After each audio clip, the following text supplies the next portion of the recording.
Vedeli ste, že WHO nie je jediná zdravotnícka organizácia, ktorá nám môže znepríjemniť život?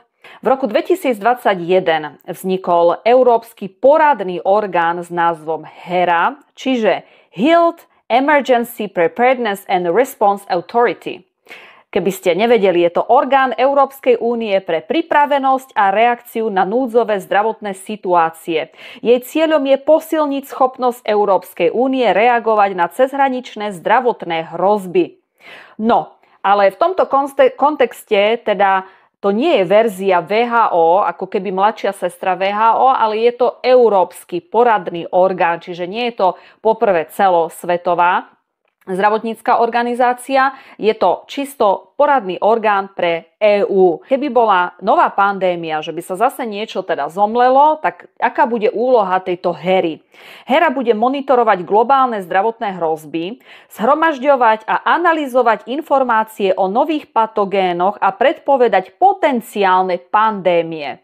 Čiže ak sa niečo zase, nejaká chrípka vypukne, tak HERA bude skúmať, že či teda je to v našom záujme, aby to bola ďalšia pandémia, alebo bude to nejaký nový vírus. Tento orgán, táto HERA, bude posudzovať teda, či to prepukne ďalej. HERA bude investovať do výskumu a vývoja vakcín, liekov, diagnostických testov. Takisto bude posilňovať rozvoj, výrobu a distribúciu vakcín, liekov, testov v EÚ. Čiže samozrejme ďalej, HERA bude zabezpečovať, aby členské štáty mali spravodlivý prístup k vakcínám, liekom a všetkým zdravotníckym pomockám. Takže a sme doma. Bolo teraz okolo toho veľmi veľa otázok, či teda, keď vystúpime z WHO, že či zase nebudeme mať na krku ďalšiu zdravotníckú organizáciu, ktorá nám tu bude nariadovať lockdowny, bude nám tu ako riešiť tieto opatrenia, bude nám tu diktovať, čo máme robiť a bude chcieť mať nadvládu nad všetkými tými členskými štátmi. HERA bude organizovať hlavne ten predaj tých vakcín. A to si teda povedzme na rovinu. Čiže podľa mňa z môjho pohľadu je táto HERA, tento orgán je vlastne nejaká predĺžená ruka marketingu farmafíriem a samozrejme, že budú tam peňažné záujmy. Čiže oni sa budú hlavne starať, aby bolo vyrobených príliš veľa vakcín, aby bolo veľa liekov, aby mali čo tieto členské štáty v prípade potreby kupovať. Takže podľa mňa tento orgán bol zriadený hlavne preto, aby mohol krásne akože koordinovať s Európskou radou a s tými všetkými. A však pozrime sa, kto je. Je tam na čele, je predsa stále Ursula s manželom, ktorý je jeden z najvýkonnejších teda osôb vo Pfizeri. No ale teraz poďme ďalšia ešte vec. Kompetencie HERA. Moja najzákladnejšia otázka teda znie, že či HERA, či tento zdravotnícky poradný orgán môže nariadiť členským štátom EÚ lockdowny. Toho sa teda najviac asi všetci obávame. Odpoveď je teda, že lockdown nie je v priamej kompetencii HERY, čiže rozhodnutie o zavedení lockdownu je v právomoci jednotlivých členských štátov EÚ, áno, pri ideálnom stave. HERA nemôže priamo nariadiť lockdown v žiadnej krajine. HERA, a teraz poďme tú druhú časť, zaujímavejšiu, HERA však môže poskytnúť vedecké a odborné poradenstvo, ktoré členské štáty môžu zohľadniť potom pri svojich ďalších rozhodnutiach. Si vezmime tú situáciu, že bude tu nariadená ďalšia pandémia, všetci sa teda shodnú, že prišla nejaká pandémia. HERA bude dávať rôzne štatistiky, výskumy, vieme si predstaviť, o čo tam zase pôjde a bude tlačiť na tie členské štáty, aby teda počúvali tie ich nariadenia. Lenže, čo je dobré, je to, že HERA nemá ešte kompetencie, ako WHO chcela mať, pretože WHO ako Svetová zdravotnícka organizácia chcela byť nadriadená. WHO chcela to, že keď sa vyhlási nejaká pandémia, tak WHO to prevezme a WHO bude vlastne nariadovať. Vy budete tam, ja nariadím lockdown, blackout, ja neviem čo všetko, vypneme, zavrieme celú Európu. Toto chcela WHO. Tento poradný európsky orgán zatiaľ teda takéto kompetencie nemá. To znamená, že A tu je ešte odpoveď ďalšia. Rozhodnutie o zavedení lockdownu je v právomoci jednotlivých členských štátov EÚ. Ale čo môže robiť? Môže to, že ona bude tlačiť najprv na EÚ, ako na Európsku komisiu, na Lajenovú. No a oni si povedia, fajn, dobre, tak máme tu ďalšiu, potrebujeme zarobiť. Takže my opäť vyhlásime nejakú pandémiu, samozrejme príde Lajenovej manžel, ktorý je Pfizerovec, no a vlastne oni urobia si kšeft. Hej, ako ja vidím tu najväčšiu hrozbu tej hery naozaj v tom finančnom sektore. Čiže myslím si, že práve preto bol tento ako európsky poradný orgán aj zriadený. Pravda je taká, že stále je to poradný orgán.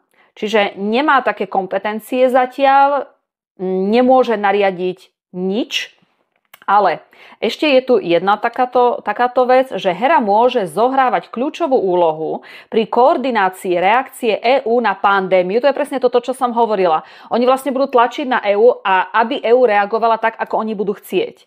Čiže na pandémiu a pri poskytovaní odporúčaní týkajúcich sa opatrení, ako sú obmedzenia cestovania alebo karanténa.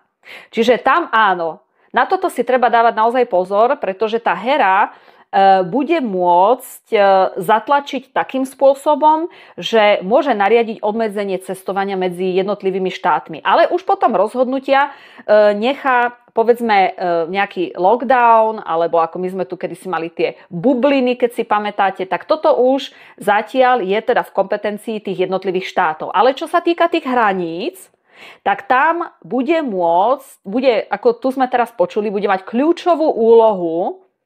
Kľúčovú, to znamená, že bude rozhodovať, alebo bude mať tú právomoc, teda, aby som sa správne vyjadrila, nie je právomoc, ale ona tým svojim tlakom bude môcť donútiť EÚ, aby v rámci nejakej bezpečnosti EÚ vedela, povedzme, napríklad obmedziť cestovanie. To, keď si pamätáte, toto bolo ako prvé, keď tu vypukla tá pandémia, tak hneď osekali to cestovanie. Čiže na toto dosah zrejme, ako to vyzerá, ako som to z toho tu pochopila, bude táto hera mať.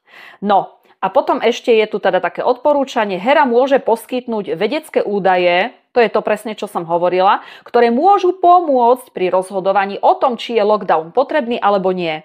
Čiže tam ešte ona tlačiť môže. Ona môže ako napríklad, povedzme, na ministerstvo zdravotníctva bude tlačiť na tých hlavných hygienikov, na odborníkov typu Sabaka.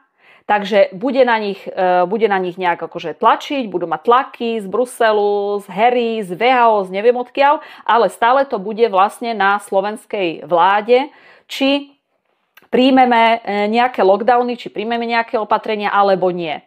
Takže vysvetlili sme si reálne hrozby tohto zdravotníckeho poradného orgánu v EÚ pod názvom HERA. Takže ako zatiaľ teda nepovedala by som, že hrozí nejaká snaha o maximálnu kontrolu ľudí v členských štátoch EÚ, ale samozrejme tá hrozba tu je, pretože tento poradný orgán, viete, to je presne ako keď sa všetci skrývajú mimovládky, občianske združenia, poradné orgány, experti, pozorovatelia. Si všimnite, všetci majú spoločné také nejasnosti. Čiže to je, zase nie je to tak transparentné, ako by sme čakali. Ja to ešte raz opakujem, ja v tom vidím hlavne ten biznis.